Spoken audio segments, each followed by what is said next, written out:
Jadi bayangkan selama 40 tahun yang 2 billion itu rata-rata dinikmati negara lain, Pak. Apakah 70% ke Spanyol maupun ke Jepang, Pak.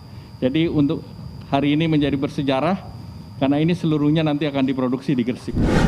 Tadi kita mendapatkan laporan bahwa smelter yang akan dibangun ini dengan desain single line ini terbesar di dunia karena mampu mengolah 1,7 juta ton konsentrat tembaga per tahun. Bapak Ibu bisa bayangkan 1,7 juta ton.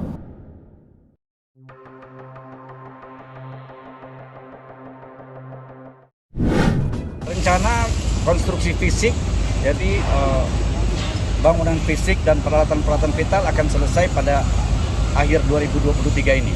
Dan selanjutnya dilakukan pre-commissioning dan commissioning sehingga diharapkan bulan Mei 2024 sudah bisa mulai start produksi.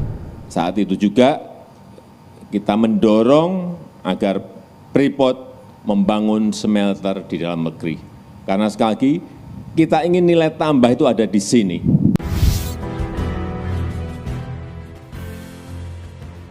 Presiden Republik Indonesia Joko Widodo telah secara tegas mengungkapkan akan menjadikan hilirisasi sebagai salah satu program unggulan dan prioritas demi meningkatkan nilai tambah komoditas yang dapat dirasakan oleh masyarakat luas. Saat ini Indonesia telah melakukan hilirisasi nikel yang dinilai berhasil memberikan nilai tambah signifikan. Keberhasilan tersebut memicu pemerintah untuk menggalakkan hilirisasi di sejumlah komoditas lain mulai dari bauksit yang sebelumnya telah diumumkan ekspornya akan dilarang hingga tembaga dan emas yang diharapkan akan segera diumumkan. Hingga saat ini pemerintah belum secara resmi mengumumkan kebijakan terkait pelarangan ekspor biji tembaga dan emas, tetapi telah memberikan sinyal tersebut dalam dua kesempatan berbeda, yakni pertemuan industri jasa keuangan dan acara Mandiri Investment Forum 2023 awal Februari lalu. Dalam kesempatan terpisah, Menteri Perindustrian Agus Gumiwang Kartasasmita menyebutkan dalam rapat kerja bersama Komisi 7 DPR RI ada hilirisasi logam saat ini akan difokuskan pada 5 komoditas, salah satunya tembaga. Saat ini Republik Indonesia hanya memiliki satu smelter tembaga yang beroperasi di Gresik yang mengolah konsentrat milik PT Freeport Indonesia. Kapasitas produksi maksimal hanya mampu menyerap 1 juta ton konsentrat tembaga, jauh di bawah produksi saat ini yang diperkirakan mencapai 3,9 juta ton. Gabungan dari konsentrat hasil penambangan PT FA sebesar 3 juta ton dan PT Aman Mineral Nusantara Tenggara sebesar 900.000. Meski demikian, pemerintah telah menginstruksikan perusahaan agar segera menyelesaikan proyek pembangunan smelter supaya semua produksi dapat diserap secara domestik. Saat ini, PT FI dan AMNT sama-sama sedang membangun pabrik pengolahan konsentrat tembaga baru yang hingga akhir tahun lalu realisasinya telah mencapai 50%. Selain itu, Freeport juga akan melakukan investasi untuk penambahan kapasitas PT Smelting dan setelahnya menjadi pemegang saham mayoritas. PT FI akan membangun fasilitas pemurnian tembaga di kawasan industri Java Integrated Industrial dan Port Estate yang diperkirakan rampung akhir tahun ini. Dan mulai beroperasi pertengahan tahun depan dan dapat beroperasi penuh dan menyerap 1,7 juta ton konsentrat tembaga pada akhir tahun 2024. Mengutip laporan keuangan Freeport McMoran, tahun ini belanja modal Freeport ditargetkan mencapai 5,2 miliar US dollar atau setara dengan 78 triliun rupiah.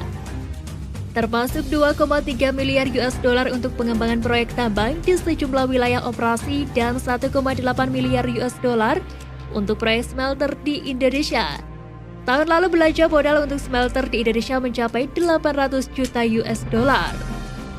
Selain itu, Freeport juga berinvestasi pada peningkatan kapasitas produksi PT Smelting hingga 30% menjadi 1,3 juta ton konsentrat tembaga yang diharapkan selesai akhir tahun ini. Ekspansi tersebut diperkirakan akan menghabiskan dana sebesar 250 juta US dollar dan ditanggung perusahaan dan akan dikonversi menjadi kepemilikan saham. Saat ini Mitsubishi Materials Company menguasai 60,5% dan PT FI 39,5%. Pasca proyek diselesaikan, PT FI akan menjadi pemilik mayoritas. Artinya setelah beroperasi penuh pada akhir 2024, PT FI akan memiliki pabrik dengan kapasitas produksi yang mampu menyerap total 3 juta ton konsentrat tembaga. Selain itu, Freeport juga membangun fasilitas pemurnian logam berharga untuk mengekstrak emas dan perak yang kemudian diumpan kepada PT Aneka Tambang TBK dan diekspor. Proyek ini diperkirakan akan memakan biaya sebesar 400 juta US dollar dan baru beroperasi pada 2024. Sebagai catatan, dalam konsentrat tembaga yang dihasilkan PT FI terdapat juga kandungan sejumlah logam lain termasuk emas dan perak. Dalam 1 ton konsentrat tembaga PT FI diestimasi terdapat kandungan tembaga hingga 25%, perak 100 ppm dan emas 25 ppm. Artinya Freeport baru benar-benar dapat menghentikan ekspor konsentrat tembaga secara total pada akhir tahun 2024.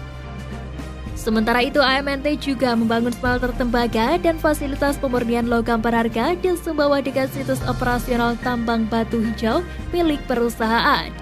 Smelter ini akan menyerap 900.000 ton konsentrat tembaga yang dihasilkan perusahaan. Nilai investasi diperkirakan mencapai 982 juta US dollar dan diharapkan dapat selesai pada akhir 2024. Sehingga operasional dengan kapasitas penuh tampaknya baru akan terjadi pada tahun 2025. Pemerintah belum memberikan kerangka waktu spesifik terkait pelarangan ekspor konsentrat tembaga dan masih hanya mengirimkan sinyal bahwa kebijakan tersebut akan dilakukan.